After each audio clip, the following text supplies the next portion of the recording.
उत्तराखंड के रजत जयंती वर्ष के मौके पर आयोजित विधानसभा के विशेष सत्र में माननीय विधायकों के बीच बहस सुनने के बाद उन तमाम उत्तराखंडियों को डूब जाना चाहिए जो एक आदर्श राज्य की परिकल्पना लिए उत्तराखंड की मांग कर रहे थे। उन बुजुर्गों को भी खुद पर शर्म आनी चाहिए कि आखिर उन्होंने किन माननीयों के लिए अपना अलग राज्य बनाया है। उन युवाओं को भी फिर एक बार सोच लेना चाहिए कि आखिर वो किन जनप्रतिनिधियों से उम्मीद लगाए बैठे हैं। नमस्कार, मेरा नाम है आशीष तिवारी और आप देख रहे हैं खबर उत्तराखंड। क्या इसी दिन के लिए आपने और हम सब ने इस राज्य की परिकल्पना की थी? क्या इसी दिन के लिए आंदोलनकारियों ने अपनी कुर्बानियां दी थी? जी, यह सवाल पूछा जाएगा क्योंकि राज्य निर्माण की रजत जयंती के मौके पर उत्तराखंड विधानसभा में विशेष सत्र में जो कुछ भी हुआ उसे देखकर यह लाजमी है कि यह सवाल पूछा जाए। क्या आपको पता है कि इस राज्य में सरकारी काम कराने के लिए भी विधायकों से भी 15% की कमीशन ली जाती है?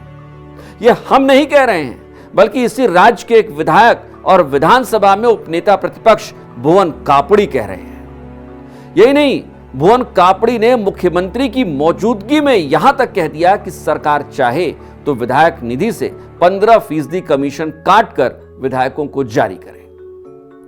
पहले यह बयान सुन लीजिए। हम बात कर रहे हैं 15 साल की बात। आज अगर इस 25 साल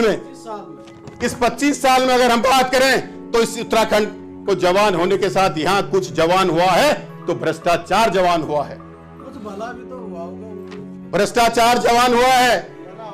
हम भला करने वाले लोग बैठे हुए हैं। मैं कहना नहीं चाहता, मैं कहूंगा तो बात कहेंगे कि भुवन कापड़ी ने क्या बात कर दी। हम क्या भ्रष्टाचार को रोकेंगे?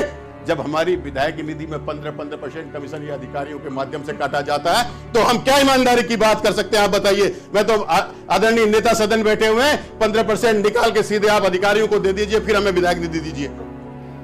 यही सच है सूबे का, यही सच है आंदोलन के गर्भ से निकले एक राज्य का, नेताओं, अधिकारियों और ठेकेदारों की चक्करघिन्नी में फंसे इस उत्तराखंड का।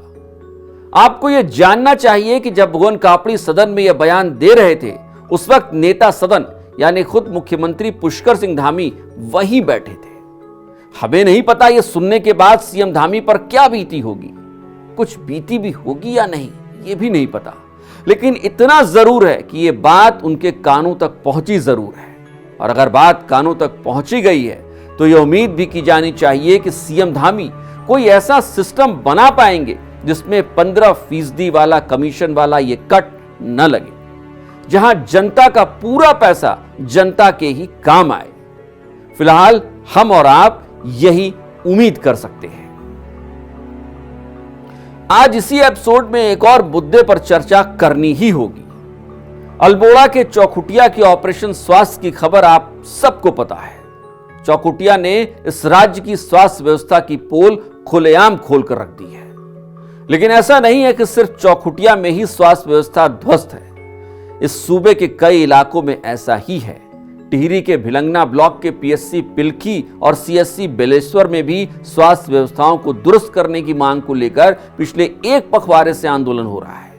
लोग धरने दे रहे हैं, प्रदर्शन कर रहे हैं, मसाल जुलूस निकाल रहे हैं, हर दिन हर रात अपनी आवाज उठा रहे हैं। लेकिन सिस्टम को दुरुस्त करने का जिम्मा जिन अधिकारियों, जिन नेताओं पर है वो कान में रुई डालकर बैठे हैं। जिन 2 स्वास्थ्य केंद्रों पर डॉक्टरों की तैनाती, दवाओं की उपलब्धता और आपातकालीन व्यवस्थाओं को दुरुस्त करने की मांग हो रही है, उनमें से एक केंद्र तो ऐसा है जिसके बारे में पूरे इलाके में कहा जाता है कि वहां प्रसव के लिए गई प्रसूता जिंदा लौटकर आएगी। यह कहना मुश्किल है। आप सोचिए कि किसी सूबे में अगर आम जनता के लिए बनाई गई स्वास्थ्य व्यवस्था का यह हाल हो तो क्या होगा? क्या अब भी कहा जाए कि उत्तराखंड सही रास्ते पर चल रहा है? क्या आम जनता का यह मसाल जुलूस सरकार की आंखों में रोशनी डाल पाएगा या फिर ये अंधेरा यूं ही गहरा बना रहेगा? कमेंट करके आप जरूर बताइएगा। और चलते चलते अगर आपने अब तक चैनल को सब्सक्राइब नहीं किया है तो चैनल को सब्सक्राइब करना और बेल आइकन दबाना बिल्कुल मत भूलिएगा। नमस्कार।